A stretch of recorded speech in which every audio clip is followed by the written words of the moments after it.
నెల్లూరు నగరంలోని పప్పుల వీధి ప్రసన్న ఆంజనేయ స్వామి దేవస్థానం నందు హనుమాన్ జయంతి సందర్భంగా ఆకు పూజతో ప్రత్యేక పూజలు నిర్వహించారు. స్వామివారికి ప్రత్యేక కార్యక్రమాలు నిర్వహణతో పాటు నగరోత్సవం కార్యక్రమాన్ని కూడా ఏర్పాటు చేసినట్లు కార్యనిర్వాహకులు పాత్రికేయుల సమావేశంలో తెలిపారు.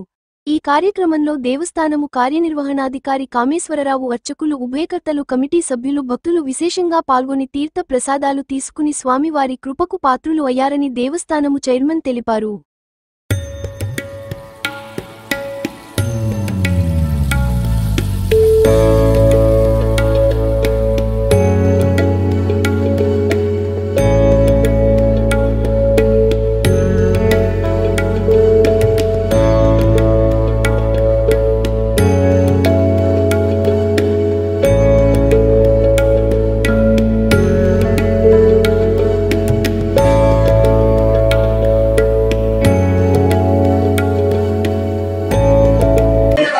ఉదయాన పూజ తర్వాత తిరుమంజలో సాయంత్రం గ్రామోత్సవం ఘనంగా బాగా జరుగుతుంది. భక్తులందరూ పాల్గొన్నారు.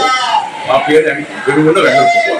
సో ఈ రోజు ప్రత్యేకంగా కార్యక్రమాల్లో భాగంగా ఇక్కడ భక్తులు ఎలా వచ్చారు సార్? జనం ఎక్కువ, చాలా మంది వచ్చినారు. అనుకున్న దానికన్నా ఎక్కువ జనాలు వచ్చారు. ఎప్పటి నుంచి కార్యక్రమాలు జరుగుతున్నాయి? మార్నింగ్ నుంచి ఈవినింగ్ దాకా జరుగుతాయా? ఉదయం 7 గంటల నుంచి రాత్రి 12 దాకా కార్యక్రమం జరుగుతూ ఉంటుంది. విశేషంగా ఏమైనా కార్యక్రమాన్ని నిర్వహిస్తున్నారా ఈ రోజు? గ్రామోత్సవం హనుమంతుడు బయట గ్రామోత్సవం చుట్టూ తిరుగుతారు, తిరిగి వస్తారు. దీంట్లో పాల్గొన్న వాళ్ళు ఎవరు సార్? కార్యక్రమంలో పాల్గొన్న అందరూ భక్తులు, దేవస్థానం కమిటీ. మీ పేరు సార్?